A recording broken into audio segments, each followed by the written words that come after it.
Olá, nós estamos no Roda de Política, mais uma vez direto aqui da Móveis Conquista, essa loja incrível que fica aqui na Estrada do Coco, e hoje eu estou recebendo esse ilustre do Dr. Gabriel Bonfim, que é conhecido nas redes sociais como advogado dos artistas, mas que tem muitas histórias para contar, uma pessoa que me chama muita atenção e que eu resolvi convidá-lo para vir compartilhar conosco um pouco das histórias que ele vem construindo, desse legado que ele vem construindo aí em toda a Bahia. Gente, até pelo Brasil e pelo mundo. Ele vai contar tudo isso já depois do intervalo. Não sai daí que eu volto em um minutinho.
Então, pessoal, estamos de volta à Roda de Política hoje, conversando com o Dr. Gabriel Bonfim, que é um jovem, e eu costumo valorizar muito a juventude. A juventude é um privilégio, né? Principalmente para quem sabe usá-la, para quem sabe fazer desse tempo um tempo de plantio e que com certeza se torna também um tempo frutífero. Doutor Gabriel, tenho 1000 perguntas para fazer, não sei nem por onde começar, mas vou começar por aquilo que mais arde no meu coração, que é quando eu vejo seus vídeos nas ações sociais, né, nas comunidades, palestrando, doando sopas, e aí eu fico pensando assim, poxa, o que leva uma pessoa de sucesso pleno, porque o senhor é esse campeão, parar a vida, né, e cuidar do outro?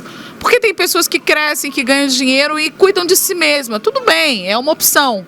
Mas o senhor fez uma outra opção, de cuidar do outro. O que motiva o senhor a estar perto das pessoas que, de uma certa forma, precisam um pouco mais de apoio? Verdade. Primeiro quero agradecer essas honrarias que você me deu, esse carinho, e dizer que eu devolvo com o mesmo afeto que me foi enviado. Fico muito feliz com isso. Né? As redes sociais têm esse papel importante, esse papel bom de aproximar pessoas que têm a mesma visão, e realmente isso me deixa muito feliz. Mas voltando aqui para falar do social especificamente, tem algo que as pessoas geralmente elas não sabem. Quando eu tinha 3 anos de idade, o meu pai ele faleceu. E quando eu tinha 16 para 17 anos de idade, a minha mãe, ela também ficou doente. Fui então criado numa comunidade, um bairro bem humilde, local, chamado Nordeste Amaralina. E é muito interessante perceber que a minha mãe, ela me liberou uma palavra. Ela disse para mim, já muito doente, ela olhou para mim e disse para mim, olha, se tudo isso está acontecendo comigo, com a gente, porque algo muito bom vai acontecer no futuro. E ela me deu 2 palavras, que é educação e saúde. Então, quando eu vejo uma pessoa precisando ali de um alimento, de uma roupa, aquilo me toca o coração. Porque eu saí de uma situação de total impossibilidade. Eu, órfão de pai e de mãe, morador de uma comunidade, Nordeste Amaralina, uma comunidade carente, morando de favor, né? Fui morar com a minha tia, que hoje é minha mãe, porque mãe é aquela questão da afetividade. Então eu saí daquela condição de dificuldade, de obstáculos da vida, através da educação. Então eu digo assim, eu não vou dar só a comida para o faminto, mas a gente tem que dar a vara, aprender a utilizar a vara de pescar. E para você utilizar a vara de pescar, você precisa estudar. São cursos profissionalizantes São cursos em centros de recuperação para os drogados, os que foram presos. Assim, minha vida inteira tem se dedicado, depois da advocacia, que graças a Deus tem sido esse sucesso, esse foguete, né, de bênçãos, de vitórias, ao social, por uma questão de gratidão pelas coisas que aconteceram comigo e por eu saber que esse caminho é bom. Quando a gente sabe que um caminho é muito bom, nós queremos mostrar para as pessoas que aquele caminho ele funciona. Olha que maravilha, eu tenho uma lista de perguntas aqui, não vou perder tempo para a gente sugar bastante aqui. Bom, direito, vamos falar, como é que começou a sua relação com a advocacia? Bom, eu entrei na faculdade, na verdade... Pode fazer a propaganda, pode falar a faculdade. Eu até sou fã do dono da faculdade, né? A Faculdade Batista Brasileira. E eu entrei na... Interessante uma coisa, eu fiz o primeiro vestibular na Federal, perdi. Fiz o segundo na UNEB, perdi. Fiz o terceiro, perdi. Eu fiz 7 vestibulares e perdi. 7. E aí eu fui conversar com a minha fé, né? Eu fui no mar, cheguei no mar, olhei para o céu e falei assim, sabe de uma? Eu vou desistir desse negócio de estudar. Porque não tá dando certo, tô perdendo muito. Eu já fui 7 vezes por esse caminho e perdi. Então eu vou desistir de estudar. Eu vou cuidar das fazendas que minha mãe deixou, dos gados que meu pai deixou e das riquezas de minha avó. E levantei e fui para casa. No caminho de casa eu percebi que mamãe não tinha deixado gado, papai não tinha deixado fazenda e nem vovó riqueza. E eu tava pobre do mesmo jeito, sem ter onde cair vivo, porque morto, a gente disse, o sujeito cai em qualquer lugar. E aí eu fiz 7 vezes o vestibular e perdi. E aí eu fui e fiz o vestibular. Eu falei, não, vou tentar mais uma vez. As pessoas desistem muito fácil. A regra da vida, as pessoas desistem muito fácil. Qualquer obstáculo, elas desistem. Então eu falei, não, eu vou tentar mais uma vez. Aí eu fui, fiz o vestibular na Faculdade Batista, passei na Faculdade Batista. E ali começou a minha história com o direito, a minha jornada. Eu era fã do dono da faculdade, que eu achava ele muito inteligente, né? Eu achava ele era advogado, eu achava que ele tinha uma sabedoria diferenciada. Eu era fã. E eu falei assim, não, eu vou estudar aqui e eu vou me tornar um brilhante advogado. Quer saber outra história? Tem outra parte. Quero, claro, quero saber tudo. Olha, aí eu falei assim, não, eu quero estagiar. Primeiro passo é estagiar. E como eu sou primeiro semestre, eu era primeiro semestre, ninguém queria pagar um estagiário de direito. Então eu falei assim, não, eu vou voluntário. Eu vou trabalhar de segunda a sexta. Agora imagine a situação. Sem dinheiro. Eu só paguei a matrícula na vaquinha, pela fé. Eu não tinha R$1, não tive herança, não tive herança financeira, nada. Então eu paguei a vaquinha, a matrícula pela fé. E ainda assim, tomei uma decisão de trabalhar de graça. E aí eu comecei a trabalhar, o dono do escritório de advocacia falou comigo assim, você tem um paletó? Eu falei assim, rapaz, não, que dia é pra eu vir? Ele disse, vem amanhã. E aí eu disse assim, rapaz, eu vou ter que usar muito a minha fé. E ali, o que foi que aconteceu? Eu consegui uma calça preta, um sapato marrom, um cinto cinza, uma camisa cor de abóbora, e aí faltava a parte de cima, né, a parte do blazer. E aí minha mãe afetiva, minha mãe Dora, pessoa que eu sou muito grato, o marido dela, né, ele conseguiu com um engenheiro da empresa que ele trabalhava, um blazer. Só qual era o problema do blazer? O blazer era azul de botões dourados. Aí quando eu botei o blazer, que eu tava com um sapato marrom, uma calça preta, um cinto cinza, uma camisa laranja, tem foto minha assim, uma camisa cor de abóbora, e eu tava botei aquele blazer azul, eu falei, não, tô perfeito, já sou um advogado. Agora vai dar certo. E aí botei uma gravata preta, e ali, quando eu abri o blazer todo rasgado. Uma coisa que me chamou a atenção é que nos corredores da faculdade, brincavam comigo e tal, e eu sempre levei aquilo na esportiva, nunca não teve mimimi. Mimimi, lamentei, chorei, nunca disse que era bullying, nada, deixei levar. Vamos pra cima, deixei as coisas acontecerem. E aí, o que aconteceu? Na história do direito, eu passei na OAB no 9º semestre, voltei como advogado da faculdade, que eu estava estudando. E para algo ainda mais forte, eu voltei com um professor da faculdade. Como é que pode isso? Com 23 anos, eu era professor da Universidade de Direito, com 23 anos. E já aprovado na OAB, com pós-graduação. Então, no direito, eu fiz aquela reviravolta em 5 anos. Agora, eu precisei ultrapassar os obstáculos. Não foi fácil. Só vieram notícias para eu desistir. Do começo ao fim. Foi ficando mais fácil quando eu trabalhava mais.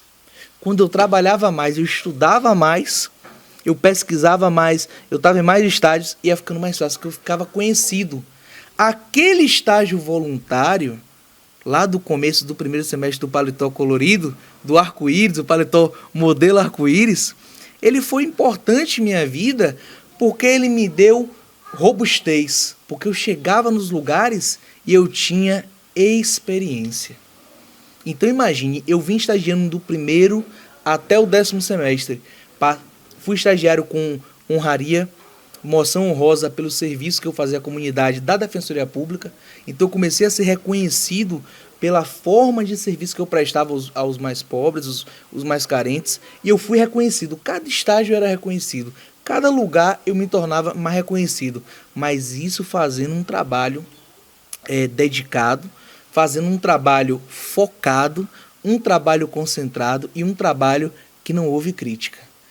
Porque você tem duas opções.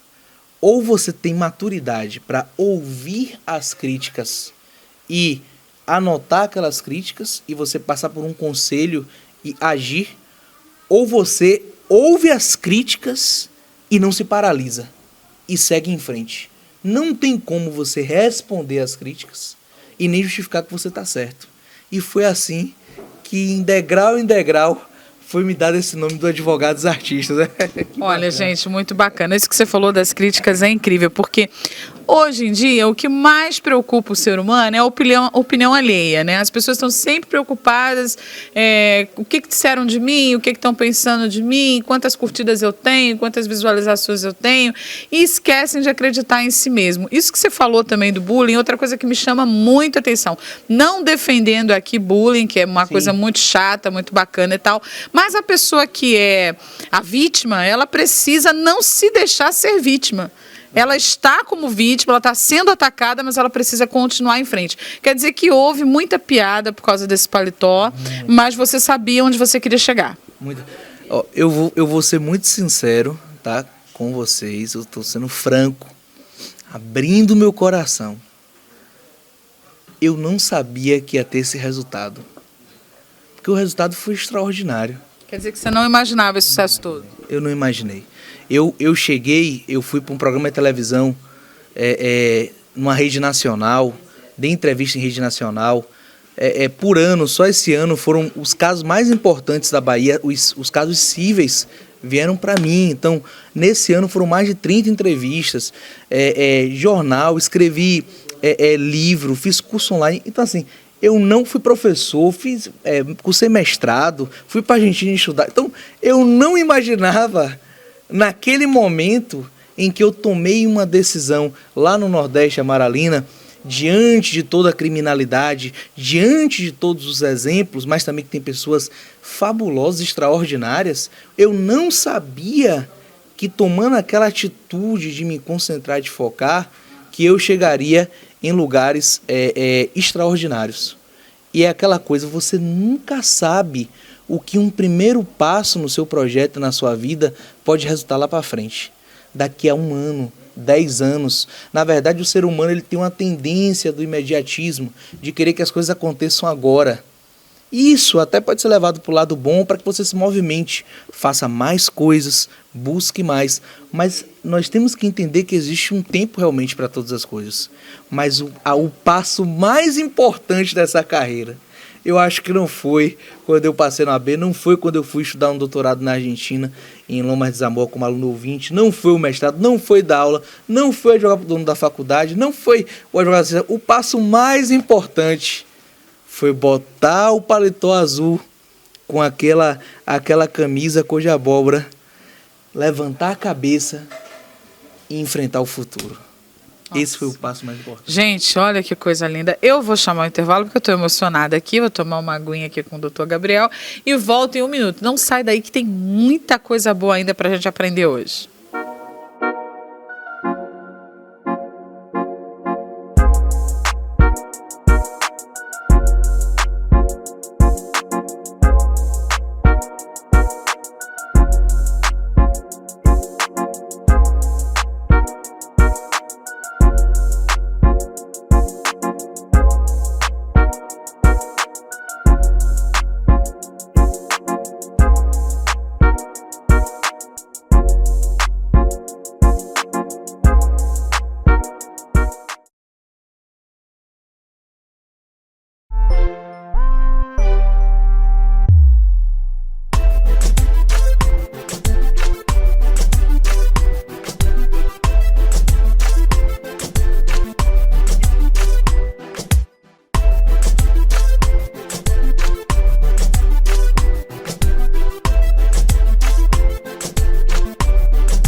Bom, pessoal, estamos de volta à roda de política de hoje, falando com uma das figuras mais ilustres da juventude baiana. Eu não vou segurar a língua, eu quero saber quantos anos o senhor tem. Eu sou um jovem de 30 anos, não estou mais tão novinho. 30 anos, quer dizer que já fez 30? Fiz 30 anos.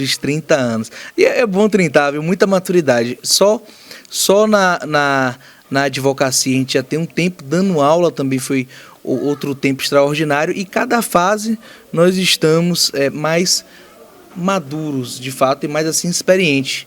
E agora com o pensamento é o mesmo, foco.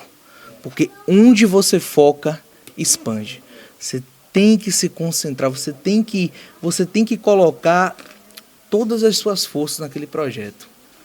Eu digo assim, tem o pato, ele nada, ele voa e corre, mas não faz nada 100%. Não voa como uma águia, não corre como um leão, um leopardo, e nem mesmo consegue nadar como um peixe. Então, quando você se divide fazendo várias coisas da vida que não levem ao mesmo fim comum, você tende a perder força. Você precisa estar sempre focado. Eu acho que eu vou chegar com 90 anos, com 100 anos focado. Olha, gente, incrível que ele tem 30 anos com a carinha de 23. É super jovem, aparência, espírito. É muito bacana conversar com o doutor Gabriel. A gente vai percebendo essa dinâmica, né, de que a gente não pode realmente alimentar o vitimismo.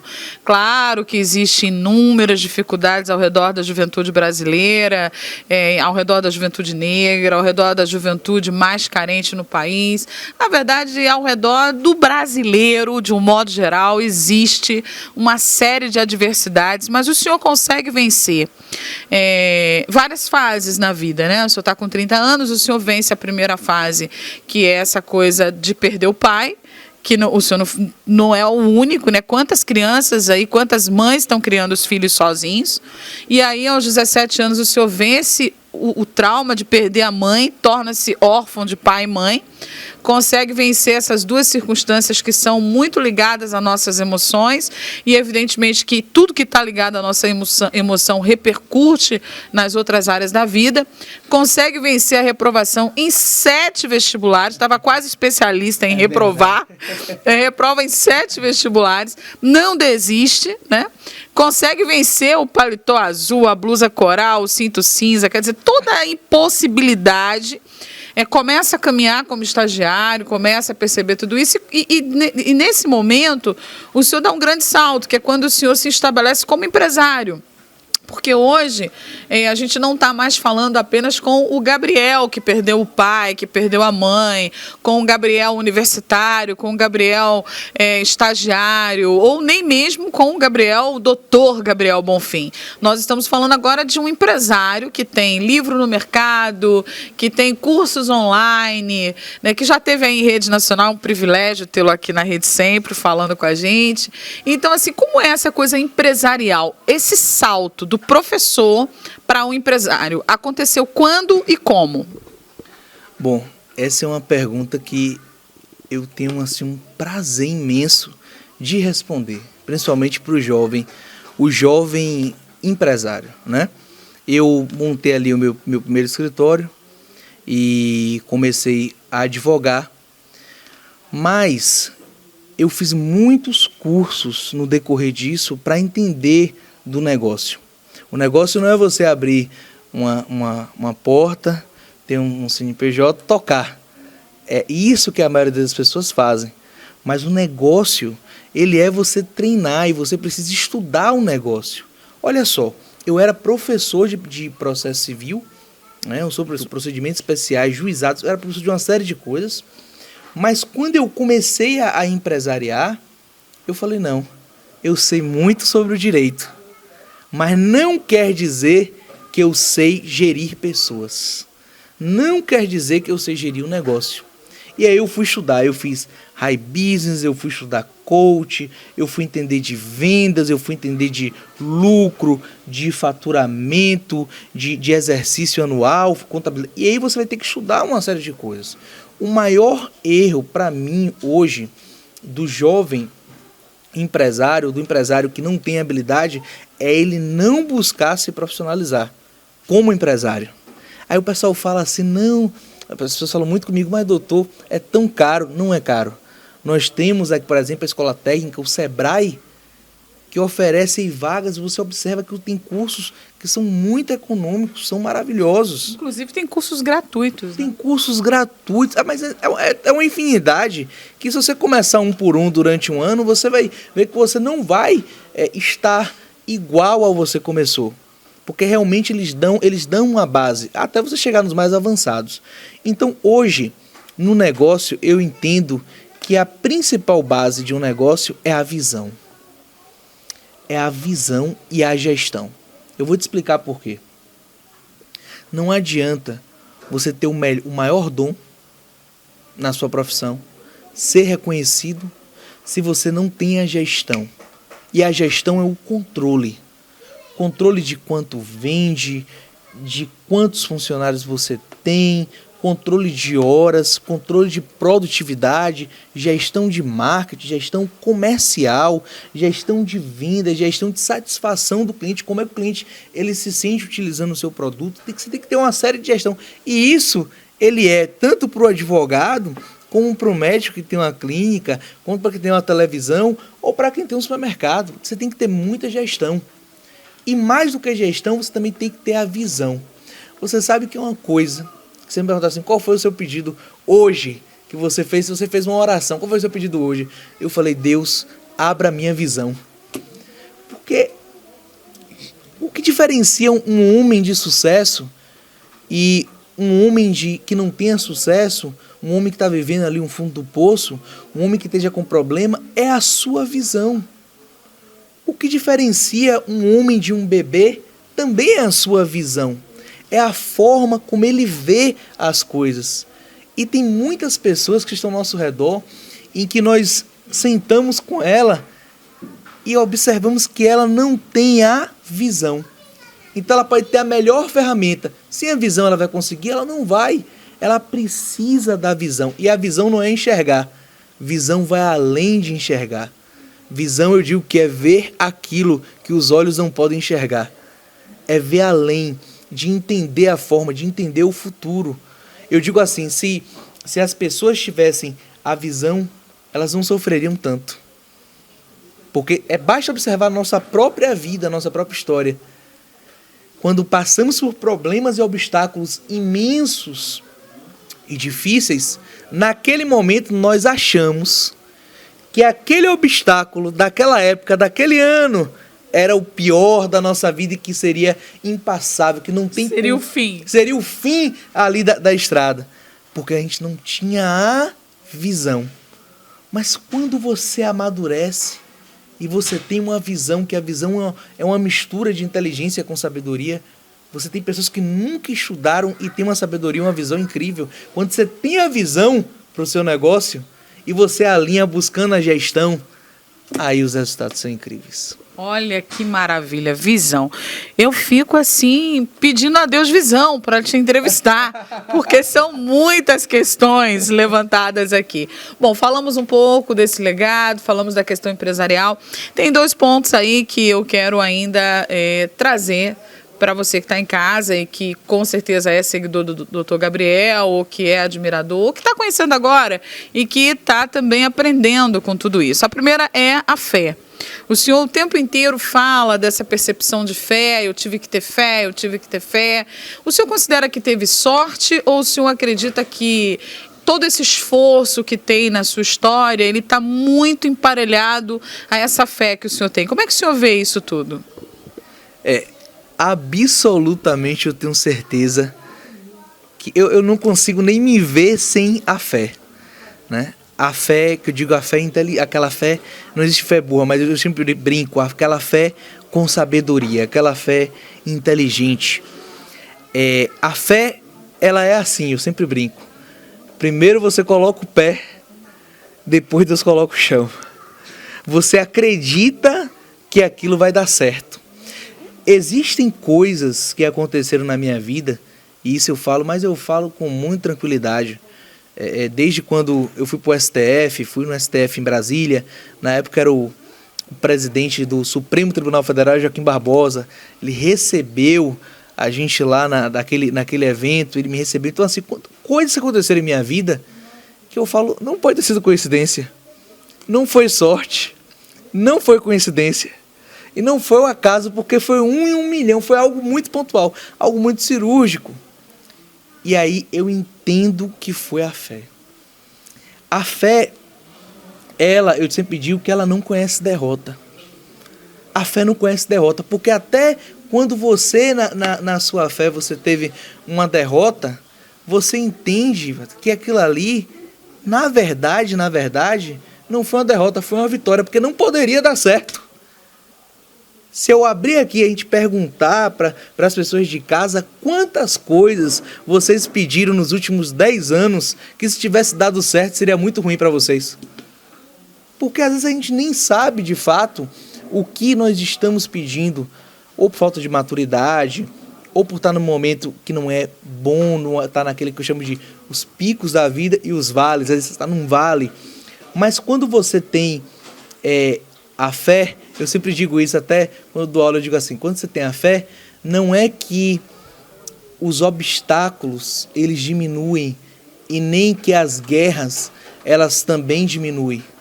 É que você consegue olhar para as guerras, avançar, lutar em paz. Como pode isso? É você que se fortalece, né? É você que se fortalece. O mundo continua igual.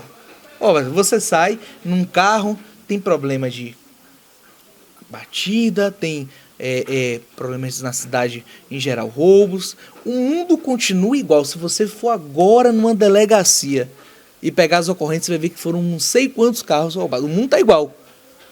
Mas você consegue avançar através da fé em paz. Ou seja, em paz, em meio ao redor de verdadeiras guerras. E isso foi elementar para mim. Porque a minha mãe, quando eu tinha ali 15 anos, ela falou uma coisa importante para mim. Ela falou, aconteça o que acontecer, não desista. Segure na mão de Deus e vá para frente. Não desista. Eu fiz isso. Teve muitos momentos da minha vida que eu olhei para o céu, se fechei os punhos e disse assim, segura na minha mão. Porque eu não vou conseguir, eram coisas impossíveis, eram coisas difíceis. Quando eu fui dar aula, por sinal, até confidenciar isso aqui, o primeiro dia de aula, eu entrei na sala de aula, todo mundo olhou assim e falou, cadê o professor? Era um garotinho de 23 anos.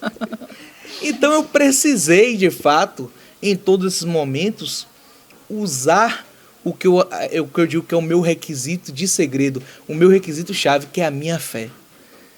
Que é entre eu e ele, é entre eu e Deus. Eu seguro na mão dele e a gente anda. Gente, é lindo demais. Lindo, lindo, lindo, lindo, lindo. Bom, tem algumas perguntas ainda. Vida pessoal. Vamos falar um pouquinho do ser humano Gabriel Bonfim? Porque essa pessoa ilustre a gente conhece tanto das redes sociais, como você que foi aluno, você que é aluno. Quantos clientes seus importantes estão assistindo, pessoas que já te viram por todo mundo aí. Mas esse menino que virou um homem, como é que é você na vida pessoal, sua rotina, seu cotidiano? Você fala de fé, mas explica pra gente o que é praticar essa fé de verdade. Oh, que pergunta poderosa de sabedoria. Eu tenho uma rotina, né? Eu gosto bastante de viajar, conhecer os lugares. Eu honro muito a minha mãe hoje. Eu honro muito. Então, todo domingo nós estamos juntos, ou jantando, ou almoçando, passeando, ou levando. Eu honro muito essa história. Porque no momento em que eu estava mais desprotegido, foi ela que estava ali comigo. Então, eu não tinha quem segurar. Eu não tinha em quem confiar. Apenas na minha fé e na minha mãe que estava ali. E eu honro muito ela. Então, a gente vai jantar, a gente vai passear. Eu tenho muitos amigos, pastores, bispos, artistas também, mas eu não consigo, a verdade é essa, eu não consigo dar atenção a todos eles. Eu estou tão sempre envolvido ali nos projetos, que a gente até se vê nos projetos. Tem um sopão dos artistas, que vão alguns artistas, mas assim, a gente se vê nos projetos. Então, a minha vida pessoal hoje, ela é focada nisso. Eu honro ali a minha mãe, eu viajo, eu gosto muito de ler livros. Esse ano já foram mais de 30 livros, graças a Deus eu consegui concluir, resumir os livros, 30 livros, e além de fazer também né? Então, eu hoje sou bem focado nessa parte. Meu sonho pessoal é ter 5 filhos. 5 filhos? Já tem a candidata? 5? Ainda não, mas... Tá pesquisando? Deus não tá demorando, Deus tá caprichando. Deus tá caprichando. Olha que vai ter muito e-mail, muita mensagem nesse direct aí. Eita, olha isso, olha isso. Então eu quero ter assim 5 filhos, que eu acho isso bacana, né? Eu gosto muito de crianças, sou apaixonado pela pureza das crianças. Quando eu vou no hospital criança com câncer, fazer as doações, é uma rotina minha. Eu fico muito encantado, né? A vontade de adotar todas as crianças ali, muitas vezes sofrendo, as criancinhas sofrendo, e eu gosto de ir lá orar com elas, participar disso. A minha fé, eu digo da seguinte maneira: eu leio a Bíblia todos os dias. Todo santo dia? Todo santo dia. Todo santo dia. Porque eu vou dizer algo para você. Olha, eu vou respeitar aqui a sua fé, mas eu vou dizer uma coisa para você. Aquela palavra funciona. Olha, é eficaz. Essa palavra, ela funciona. Não é uma religiosidade, é a utilização de fato da palavra. Por exemplo, eu saio de casa hoje, antes de orar o Pai Nosso, de ler a Bíblia, eu saio de casa, eu falo: Deus, seja comigo nisso. Às vezes eu estou pedindo para uma outra pessoa que está vendo uma coisa tão pequena, pode ser um trânsito, mas eu me relaciono o tempo todo. Intimidade com Deus. O tempo todo. Do almoço a vir para essa entrevista, ao trânsito, eu estou sempre me relacionando. Ó, Deus vai comigo, seja comigo. Vamos lá. Vamos aqui. Deus, por favor, não larga da minha mão. Abre os caminhos. E por incrível que pareça, funciona. Essa palavra funciona. É muito bacana. Essa palavra, ela funciona. E quando você tá junto com essa palavra, as coisas ficam mais tranquilas e você começa a bater recordes em cima de recordes. São tantos. Hoje, quando eu vejo mais de 3.000 clientes. Hoje eu tava mostrando eu estava treinando os advogados novos, né? Já passaram pelo escritório mais de 80 profissionais. Chegamos a ter 18 profissionais dentro do quadro. Imagine, só advocacia, 18 pessoas. E aí eu estava pegando o currículo. E lá no meu currículo tem 22 páginas. Na última página tem um dado importante. Tem assim: em 2006, curso de manutenção em microcomputadores. Aí eu peguei 22 páginas de currículo e disse: essa fé funciona mesmo, viu? Sair de manutenção de computadores, isso é tremendo. Não que seja Só um adendo. Não é um desmérito, Não lógico. é um desmérito, mas eu digo o seguinte, a manutenção microcomputador foi um curso que eu fiz em 3 dias, em 2 dias, um curso básico. E olha onde eu fui parar. Olha a caminhada que eu fui parar. Quando eu olho o currículo, olha os desafios, os obstáculos onde eu fui parar. Então isso é muito bacana, você olhar para trás e ver que as coisas deram certo. E de que o melhor ainda nem começou, o melhor está por vir. Ainda está por vir. Gente, é muito bacana. A gente fica aqui o dia todo conversando, batendo papo. É muito incrível mesmo falar da fé, falar de Deus. Vocês sabem que esse programa tem essa perspectiva de falar do Brasil, né? Falar de política, falar do Brasil e falar de pessoas que fazem acontecer. A gente está no Roda de Política. Tudo que você fala, doutor Gabriel, tudo que o senhor fala tem a ver com política, né? Porque políticas sociais, políticas que contribuem para o desenvolvimento do ser humano, que focam nos adolescentes, que focam no jovem, que focam no empresário. Recentemente nós entrevistamos aqui o doutor Edvaldo França, que é contador, ele falou muito sobre a importância da contabilidade empresarial. Mas eu queria também perceber como é que o senhor vê esse momento político do Brasil, porque o senhor é um caso de sucesso, mas infelizmente, no nosso Brasil, por muitos motivos, não existem tantos casos assim, né? Deveria ser comum pessoas poderem galgar caminhos, vencer, ultrapassar barreiras. É lógico que existe a meritocracia. O senhor tem toda essa percepção do mérito, né? O senhor fez a sua parte, a própria Bíblia diz isso, né? Que nós devemos nos levantar e fazer o que tem que ser feito. Gideão foi encontrado malhando trigo debaixo do sol e Deus disse, eu sou contigo, né? Vai nessa tua força que eu sou contigo. Então, assim, Deus não chama preguiçoso, ele está sempre de olho naquele que tem um potencial ali para desbravar. Mas como é que o senhor vê a política nesse país? Esse é o momento que a igreja, as pessoas da fé, os religiosos estão muito envolvidos com a política. O senhor é uma opinião, é um formador de opinião no Estado, no país. Como é que o senhor vê a política para 2020? Qual é a perspectiva? As pessoas, elas, principalmente nos cursos, eu dou palestra de coach, né? E as pessoas, elas ficam querendo julgar a atitude de político A, de político B. Eu falo, gente, nós não estamos aqui para isso, não é? Aquele que nunca errou, atire a primeira pedra. Mas o que eu tenho colocado para as pessoas?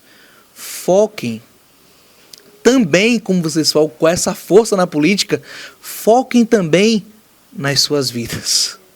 Porque tem gente que ele é tão focado em confiar, em depositar sua força naquele resultado político, que ele esquece de focar na sua própria vida. E eu fico observando que entra ano e sai ano.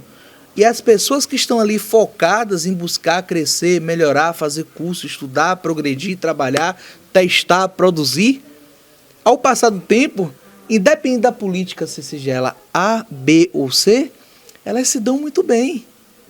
Elas vão para cima. Elas têm resultados maravilhosos, o que mostra que o importante é você estar atento e também cuidar da sua própria vida. No cenário atual, eu acredito que para você mudar uma nação... eu falei 18 funcionários, e não é fácil mudar todo mundo. Não é fácil. Você tem um grupo, todo mundo pensa igual? De jeito nenhum. Não é fácil. Imagine você mudar uma nação, culturas diferentes, procedimentos diferentes, criação diferente. Gente, só tem um jeito. Vai ter que investir muito em educação, mas investir em educação de base. Os países que fizeram isso, os países deram certo. Os países que investiram em educação, educação infantil, educação de base, deram certo. Posso dar um exemplo? Por exemplo, eu estava indo para casa, no elevador, e aí o vizinho, que mora porta com porta, com os 2 meninos. E os meninos estudam numa escola americana aqui, né? Tem escola americana, não é isso? Aqui na região. Os meninos estudam na escola americana, então eles estudam no tempo integral. E aí, o menino olhou eu estava falando com ele, eu falei, ih, rapaz, você gosta de leitura, né? Ele disse assim, tio, eu gosto. Eu falei, o que é que você tem lido? Ele estava com as revistinhas. O que é que você tem lido?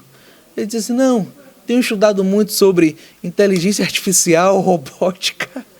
Agora estou aprendendo a falar italiano. Quer dizer, meu Deus, sabe? A criança com 9 anos querendo falar para mim inteligência artificial. Mas por quê? Porque na escola dele...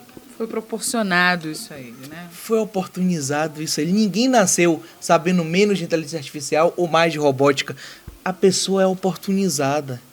E nem todo mundo, como você falou, tem poucas pessoas, nem todo mundo vai ter a mesma direção que Gabriel teve e vai conseguir sair de num bairro carente e subir. Algumas pessoas não vão ter as mesmas oportunidades, não vão ser os mesmos caminhos. E isso é muito interessante. E aquela criancinha ali os meus vizinhos, os dois na escolinha americana, já falando italiano, já falando de robótica, inteligência artificial, querem me dar uma aula. Então, o que é que eu acredito? Que a educação deve ou deveria ser o foco da política. Eu estou muito hoje, agora, no momento que a gente está dando essa entrevista, eu estou sempre esperançoso, mas eu estou esperançoso de que as coisas realmente elas venham a dar certo. Mas o que eu gostaria, se eu pudesse, se eu estivesse dentro realmente ali do sistema de governo, eu iria investir mais, mas muito mais em educação. Nada contra ninguém, mas eu iria dizer assim, menos guerra, menos disse-me-disse, menos fofoca, menos não sei quem falou que era fake, menos isso.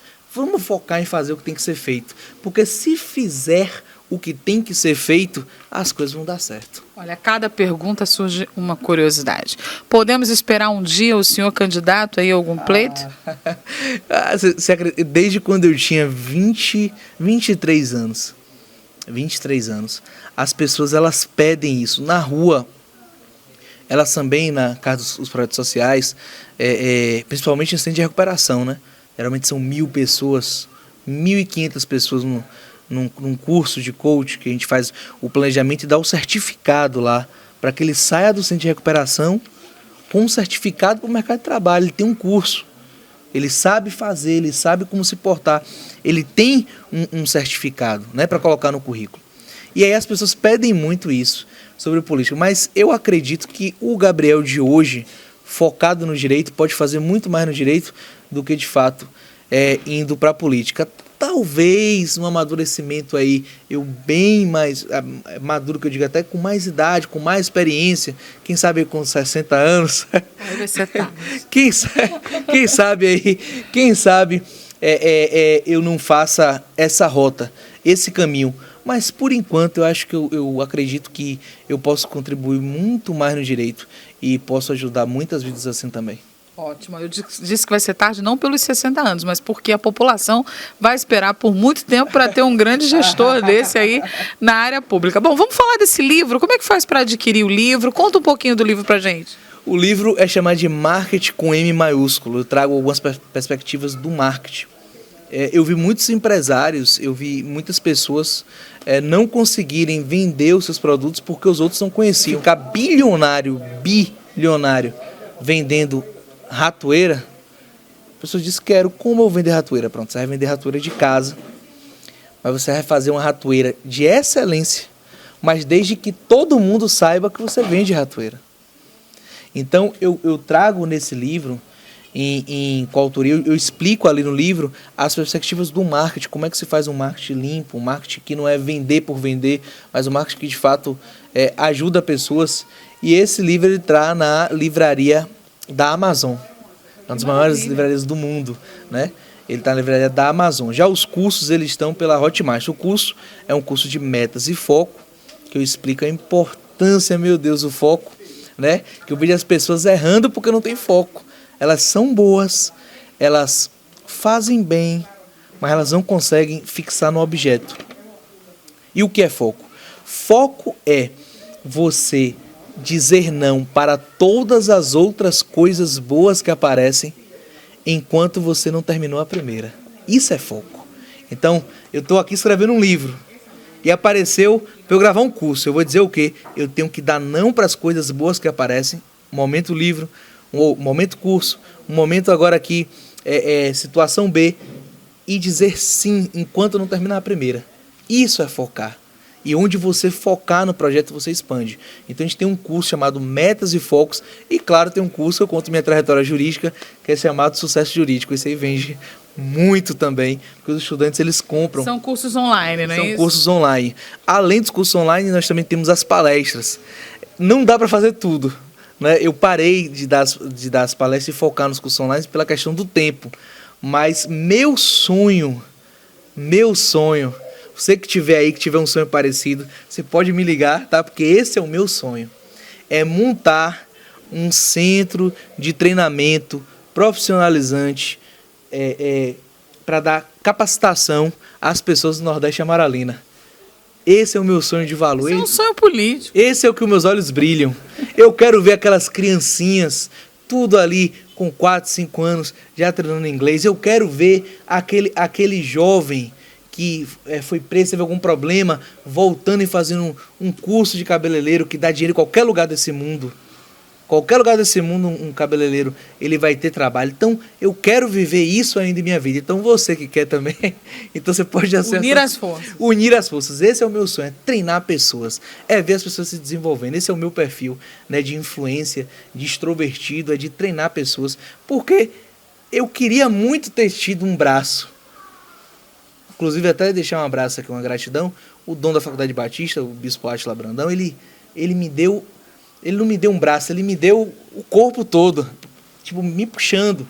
Eu fui advogado dele durante 4 ou 5 anos, então, assim, foi uma pessoa que me ajudou. Mas na regra da vida inteira, eu não tive muitas pessoas que me ajudaram. O que eu quero para essas crianças?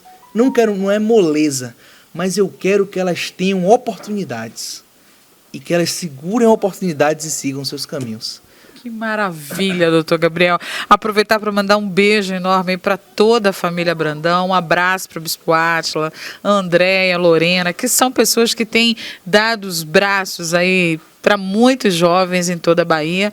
Parabéns pela sua história, parabéns pela sua trajetória, pela simplicidade, porque vencer na vida e continuar simples é também um dom divino, né? E a gente vê essa simplicidade em você, uma alegria enorme poder entrevistá-lo, contar essa história. Estamos aqui de portas abertas, da próxima vez traga o livro, queremos mostrar para as pessoas. Pode colocar o site aí? Pode. Então vamos colocar o site aí para você adquirir o livro, nos convide para as palestras, queremos estar cada vez mais perto de quem faz sucesso e de quem proporciona sucesso para as pessoas aqui no nosso estado. Quando é o próximo sopão? O próximo sopão vai ser na quarta-feira, mas não amanhã, vai ser de amanhã toda quarta-feira, geralmente em 15, nós estamos fazendo o sopão, né? Que é distribuindo sopas ou cachorro-quente. Passeamos por Salvador e é realmente extraordinário, é algo muito bacana. Que massa. Muito obrigada. Está aí o contato também para você que quer contribuir com essa ação social, você que quer participar, você que não pode ir, mas pode enviar doações, tá bom? Muito obrigado, doutor. Prazer enorme. Eu vejo vocês no próximo Roda de Política. Até lá.